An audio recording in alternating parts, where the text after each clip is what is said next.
Hello everyone. In this session, let us see what is concurrent computing. Concurrency means executing multiple tasks at the same time, but not necessarily simultaneously. To understand this, consider you are given a task of singing and eating at the same time. At a given instance of time, either you would sing or you would eat, as in both the cases, your mouth is involved. So, in order to do this, you would eat for some time and then sing, and repeat this until your food is finished or song is over.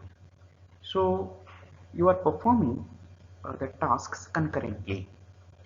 So, concurrency, not necessarily a simultaneous task execution, and the task can start, run and complete even overlapping time periods. That means tasks 2 can start even before task 1 gets completed. Uh, in computer science, the way how this concurrency is achieved, uh, you have so many various processes, you have different processes. In single core environment, that is the processor which has a single core, concurrency can be achieved via process called as context switching. So in my example, I can say you are switching from eating to singing or singing to eating. This is what I call context switching. If it's a multi-core environment, then concurrency can be achieved through parallelism. So what is parallelism? Parallelism actually performing two or more tasks simultaneously. Parallel computing in computer science refers to the process of performing multiple calculations or multiple tasks simultaneously. So the task 1 may be this one, and one more task, that is task 2. Both are executed simultaneously. So this is we call it as parallelism, where context switching will not be there. Concurrency and parallelism refer to computer architectures which focus on how our tasks or computations are performed. In a single core environment, where we have only one CPU with one core, concurrency happens with tasks executing over same time period using context switching. That means at a particular time period only one task gets executed. Whereas in case of multi-core environment, the concurrency can be achieved through parallelism, in which multiple tasks are executed simultaneously. So we have to understand about asymmetric multiprocessing and symmetric multiprocessing. So asymmetric multiprocessing involves the concurrent use of different processing units, maybe cores, that are specialized to perform different functions. That means each core may be uh, performing a particular or a specific function. Okay. In case of symmetric multiprocessing, uh, we are using similar or identical processing units. So this is a multi-core processor. A processor that has more than one core is called multi-core processor, while one with a single core is called as unique core processor or uniprocessor. As you know, nowadays most of the systems have 4 cores, quad core, or 8 cores, octa core. Okay. These cores can individually read and execute program instructions, and it gives a feeling like a computer system has several processors, but in reality they are cores, not processors. Instructions can be of type calculation, or maybe a data transferring instruction, or maybe some other branch instructions. These processes can run instructions on separate core at the same time. This increases overall speed of the program execution in the system. This also helps in reducing the heat generated by the processor. So heat generated by the processor can be reduced, and it increases the overall speed of the execution. So in this diagram you can see a single CPU with n number of cores, core 1 to core n. Okay, each core is integrated with the cache L1. Cache is a small amount of instructions can be stored. It is a temporary storage. Okay, which is again integrated with the master cache, and which receives the storage from external memory, maybe a RAM or something like that. Okay. This is a diagram for multi-core process. Multi-core processors are widely used across many application domains, including general purpose, network, and digital signal processing, and graphics, that is the graphics processing units. So these multi-core systems support multi-threading and parallel computing. So in order to understand this multi-threading, we have to understand something about the threads. Okay, to understand about threads, let us take one simple example. So we have a program here. This add all function in this program will sum up the positive integers starting from 0 to 10 million. It add all functions sum up the positive integers from 0 to 10 million. Whenever this main function is invoked, it returns unsigned long. Unsigned long pass on the function add all, which generates which sums up the number from 0 to 10 million, and the sum is returned over here, and the same is printed in the main function. Now this program has been written this could have been written in a simple manner, but still, in order to understand the concept of threading, so we have written the program like this. So now whenever we use the program with compilers like GCC, it gives out executable file which is run to get the process. Process is again a program. This is a process. Okay, and now let us imagine that our system has 4 processors. Okay, so 4 processors we have. So we have 4 processors now. So in this situation, what happens? The operating system of the like scheduler reassigns any one of the processor with this process. Okay, so now this process is allocated to any one of the processors. Now, since this program takes a very considerable amount of time in order to execute the sum from 0 to 10 million, so it takes a lot of time, and leaving behind all these processes remains idle. Okay, or they may be taking care of some other tasks. So therefore, the entire system takes a lot of time to execute this task. So is there any way by which we can make this simple, or we can make this smart?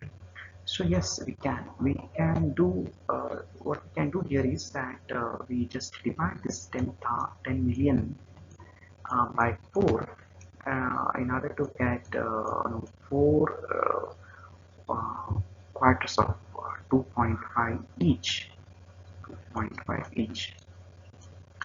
Now, like this, we can create four processes. Now we can create four processes here. Okay, we can create four processes. Each process is looking through 0 to 2.5. That means the first process will be looking through 0 to 2.5 million. Second process will be looking through 2.5 to 5 million, and third process is from 5 to 7.5 million, and fourth process will be looking through 7.5 million to 10 million.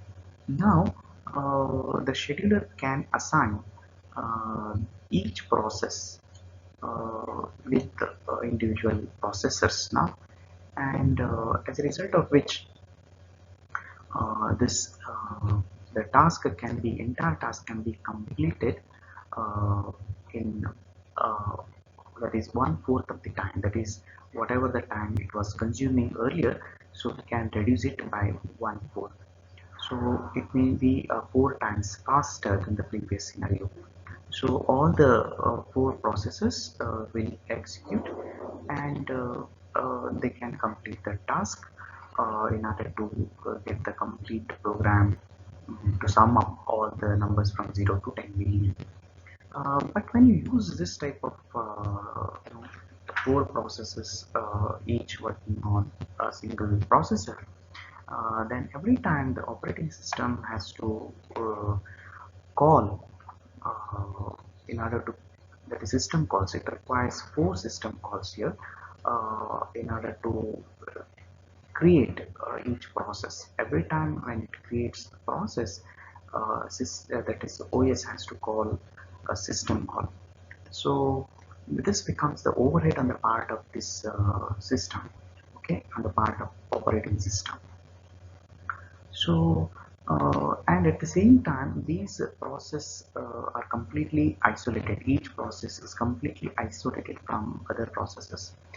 Therefore, the communication between the process requires some mechanisms like IPC, okay, inter-process mechanisms.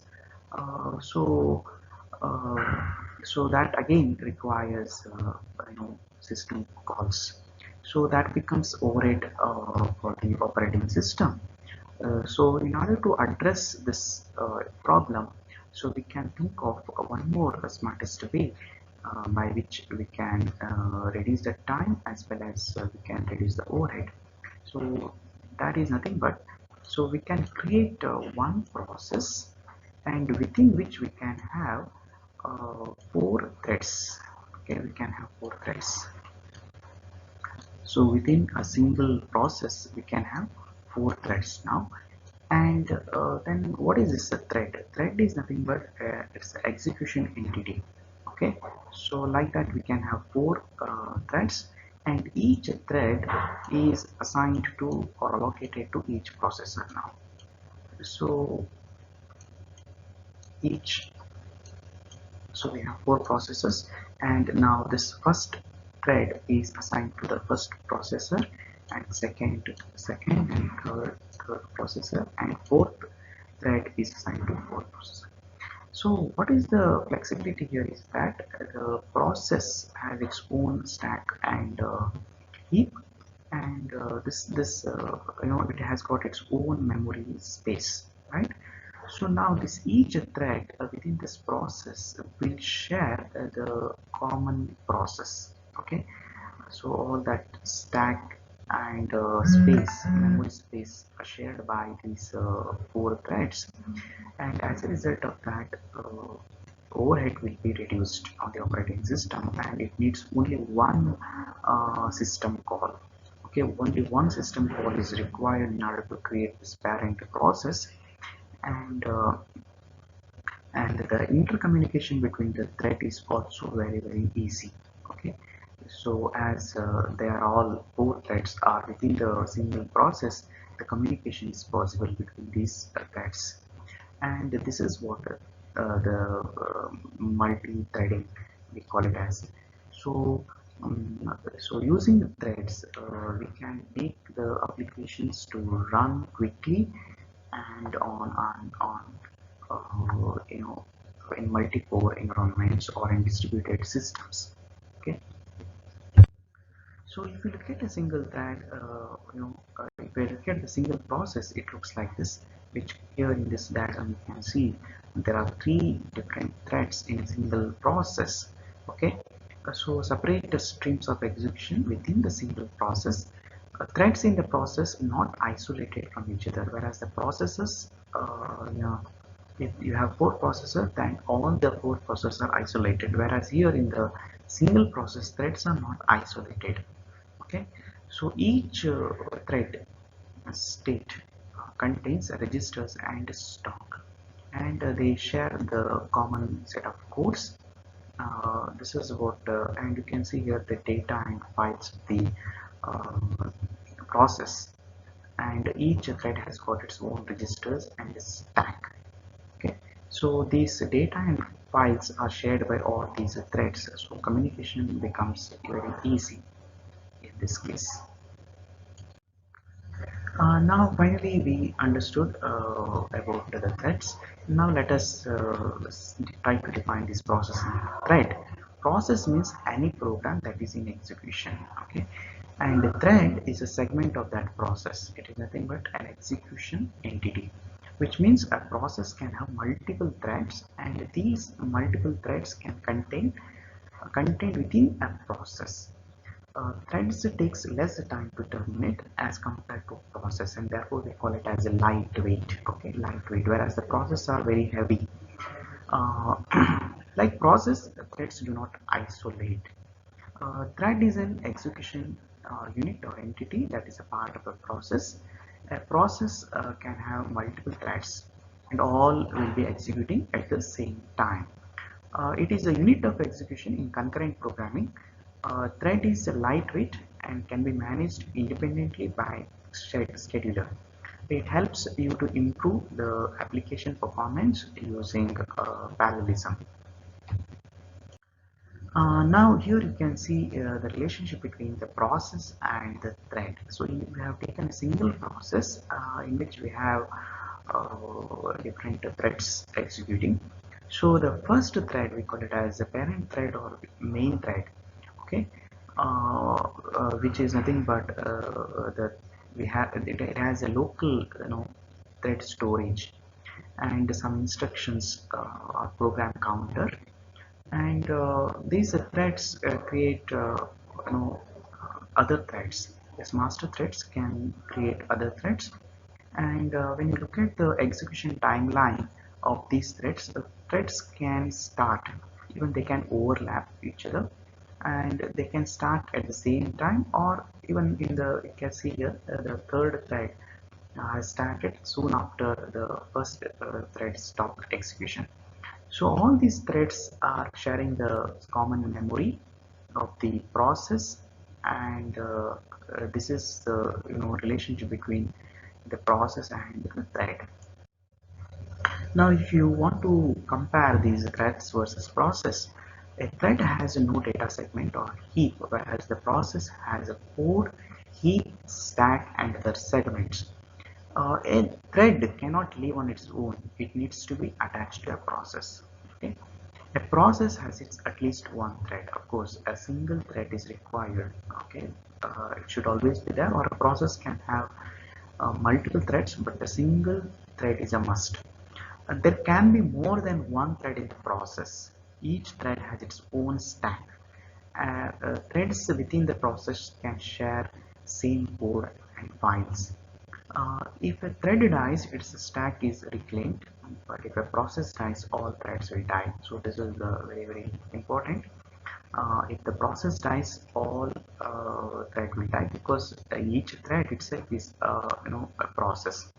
So so this is the difference between the threads and processes. Now let us understand something about POSIX threads. So what is POSIX threads? Usually a POSIX thread refers to as P threads. That is nothing but Portable Operating System Interface for Unix. It is a full form of POSIX, Portable Operating System Interface for Unix. It is set of standards for application programming interface, that is API, okay, for portable development of application over Unix operating system. Now we can say POSIX thread, or we can call it as P thread. Actually, it is an execution model that exists independently from the language, as well as parallel execution model, because it supports parallel execution. It actually it allows the program to control multiple different flows of work that overlap in time. Each flow of work is referred to as a thread. So that means the POSIX threads, actually POSIX threads or P thread is a library which has each flow of work which is called as a thread, and the creation and control over these flows is achieved by making calls to POSIX. Whenever it is required, you can call a particular thread from this particular library, POSIX library. Okay. So in pthread library, we can have create a thread in a process. How to create? We can create the thread in a process. So here you can see a pthread underscore create is the function. Okay. So it has four arguments here. So one is pthread underscore t. Okay. So it's nothing but thread identifier. Okay. So actually it stores the number, that is identification number, and then we have attributes, that is pthread underscore attributes, and this attributes it defines the property of the process. Okay, property of the thread, not process, property of the thread. And so here we have a function start underscore runtime, which starts the execution in the different thread. Okay, this is a function, and we have arg. Okay, arguments to the function, whatever it is needed, maybe some variables required. Okay, so this is one particular function which can be used to create the thread. Like that, we can use one more pthread underscore exit to destroy the thread. Okay, similarly we can have join, or wait for a specific thread to complete. So that is pthread underscore join, that is pthread t, and here this is the ID of the thread to wait for till the particular thread gets, the execution is over. It waits. Okay, and it exits as soon as it gets the status of the thread. Okay, so this is the join pthread underscore join function.